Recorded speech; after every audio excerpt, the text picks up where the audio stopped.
the next thing you do to make your story impactful. So if you stand there and you tell the story, just as a matter of fact, that's a newscaster. That's narration. At 15th and Clay, there was a robbery that took place. Like, it's just narration. You sound like a newscaster. If you just did this, and they looked at me and I said no. And then I looked at them and said, you can't tell me what to do. That's a stage play. Your job is to tell it in narration and dialogue. You establish the connection. You're establishing the connection from their story to the person in the audience story. All right? So the T is tell it in narration and dialogue. You see, when I talked about, and I said they walked in and, okay, she didn't get a story time. I got it. So, in other words, there's some things you're going to narrate it. And then there's some things you're going to use dialogue. Now, the power of dialogue is the dialogue allows them to see inside the character. When I did this.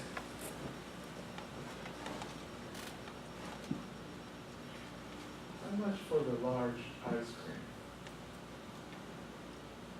I don't have to move. Just watch my body position. This was a kid. 50 cents. How much for the small ice cream? 35 cents. I looked at somebody. 35 cents. I'll take the small, please. Now watch me break the scene. And so she went back and got the ice cream. See, I left it over there. See that? They clearly got that right there. It's taking place. So you're creating a dialogue with the audience. You saw me do it on stage. You could hear a feather bounce on a piece of cotton. I had them right there. And then I said, and so what happens, I don't know if you know it or not, but when you're a waiter or a waitress, if they run out on the bill, a lot of times you're on the hook. And so she hustled over to the table. And she looked down and realized there were 2 piles of money. One was 35 cents, and one was 15 cents. And she realized he got the small to give her a tip. Service is the rent you pay for the space we take up here on earth. You heard him say, you're a links. Linked through friendship and connected through service. That was their motto. See? And they loved it. But I told it in narration and dialogue because that's what gave the story powerful. And now if I just said, and so the little boy said to the older woman, how much for the ice cream? And then the older woman said, how is 50 cents? And then he said to her, is 30, how much for the small ice cream? And then she said, 35 cents. And then he got the small ice cream. And then he went and said, it loses its impact. Yeah. When you tell it in narration and dialogue, you get to see in the mind and the character of the people that you're talking about. It drives the presentation home even deeper. Right? So you're telling it in narration about. You're looking for parts of the story that you can tell in narration, and what parts do you have dialogue? And dialogue is simple. When it's between two people. How can you make that dialogue as opposed to just narration? Okay? Then, the I. Invite the audience in using bridges. You have to make this story their story. And so what did I say? How many of you have ever been in a spirit of service and then got burnt out? Why is that? Because they didn't appreciate you. Have you ever given a gift or a card or something, they never even said thank you? Or better yet, how many of you have heard a waiter or waitress giving great service, and then when they walked away, you heard somebody say, they just want a tip. They can't win. Now, the M, you have to be moving them in a direction. So you have to be strategic with this story. You're moving them in some kind of direction. What is it that you want them to get out of it? What is it that you want them to do with it? Okay? And then the E is you're emphasizing key words and phrases. And I call them frames. Like I give them a frame before they start talking. Because if I give them before I start talking, because if I give them a frame, they'll know what they're looking for. Or in the middle of it, I'll stop and give them another frame. I'm always finding a way to keep them involved. You're always trying to find a way. As an inspirational speaker, a motivational speaker, a transformational speaker. Did you ever see the movie, it was a silly, ridiculous movie, but it's called Super Troopers? Yes. Right? And they wanted to see how many times they could say meow. Oh, yeah. Meow. Now, give me your driver's license. You say meow. You know, like they just kept it. Super Troopers. You're trying to figure out how many times you can edify your audience in your presentation. That's what gets them motivated. That's what gets them inspired, because you keep coming back to them. You're edifying that audience. Right? And so when I talked about Juanita started crying. Because I know, it's not a question, I know I can get it.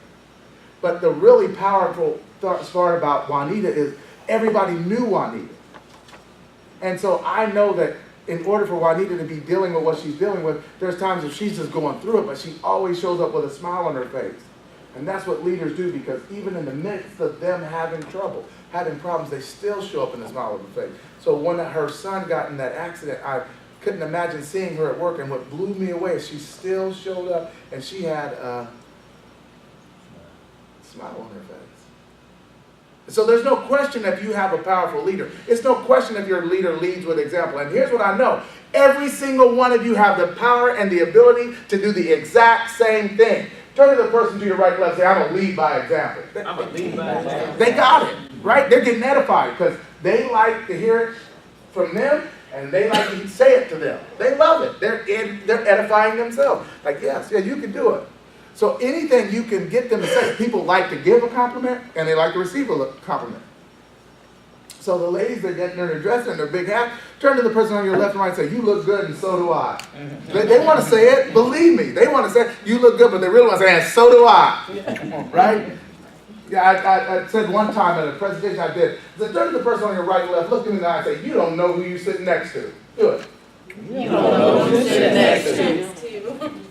And then I said, how many of you know RG3, Robert Griffin III? Right, all right, Redskins. Yeah, I know, but that wasn't why I said it. Robert Griffin III won the Heisman. Right. Robert Griffin III won the Heisman Trophy. He won the Heisman Trophy. That's said to be the best player in college football. And then Robert Griffin III went on to the NFL, that's the National Football League, and he won the Rookie of the Year. That's supposed to be the best rookie that came into the NFL. Robert Griffin III, he won them both. 1 year and then the next year. But here's what you don't know. When he was a little kid, his father went out of town. And his father asked his brother, Robert's uncle, said, hey, would you take RG to football camp? He wants to play football. And his uncle said, anything for you, bro. And so on the day of football camp, his uncle was taking him to football camp. And when they pulled up, his uncle thought about something. That RG ain't from this neighborhood. That these kids out here are trying to take your head off. And at the time, Robert Griffin III was just little Robert. And he wasn't built, and he wasn't fast, and he wasn't stocky.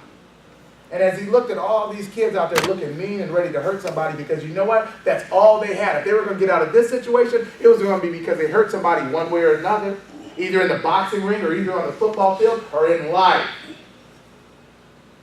He said, I can't do it. He said, you know what? I'd rather have my brother mad at me because I didn't take you than mad at me because I let you get hurt. And so you know what he did? He took him back home. And when his brother came back the next year, where he was back from, he said, how was football camp? He said, I couldn't do it. That I wasn't going to put him out there to get hurt. That you don't understand. These kids out there trying to hurt somebody, Robert. His name was Robert, too. They're trying to hurt somebody. Your son ain't from this neighborhood. And he said, I didn't ask you to judge if my son was from this neighborhood. How many of you ever had somebody judge what you could do or couldn't be or couldn't have? Raise your hand. That's what he did. He judged them. He said, I didn't ask you to judge my son. I just asked you to take him to football camp. And so his dad looked at his son and said, son, if you go to this football camp, you might get hurt. Do you understand? Yes, sir. If you go to this football camp, you're going to be challenged in ways you've never been challenged before. Do you understand? Yes, sir, I understand. If you go to this football camp and you apply yourself, it can change your life. Do you understand that? That's what I want to tell you. That when you step up and meet your challenge, you may get hurt. When you step up and meet your challenge, you may get challenged in ways you never thought possible. But if you meet the challenge, you know what it can do? It can change your life. And so Big Robert took Little Robert to a football camp. And Little Robert went on to win the Heisman Trophy. Little Robert went on to be the Rookie of the Year. And you know what the whole problem was with Little Robert and his uncle? When he was taking him to football camp? He didn't know who he was sitting next to. Turn to the person on your right and left and say, you sitting next to me. Right? That's how you build it.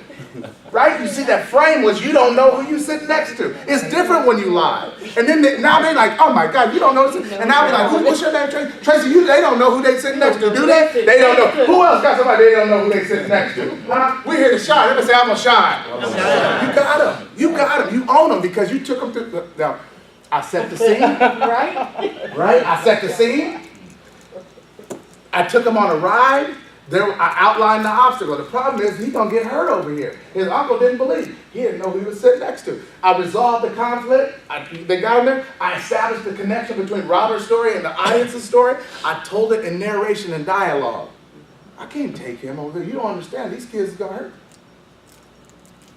I invited the audiences using bridges. How many told you what you couldn't do or couldn't have?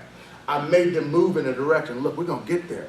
And then I emphasize key words of phrase. You don't know who you're sitting next to. And don't say, look at me and say, you don't know who you're. No. You got to say it like you don't know who you're sitting next to. Good, better, best. Good becoming, right? I hope nothing happens to you. I got to quit coveting his stuff. I just like, oh, I got to.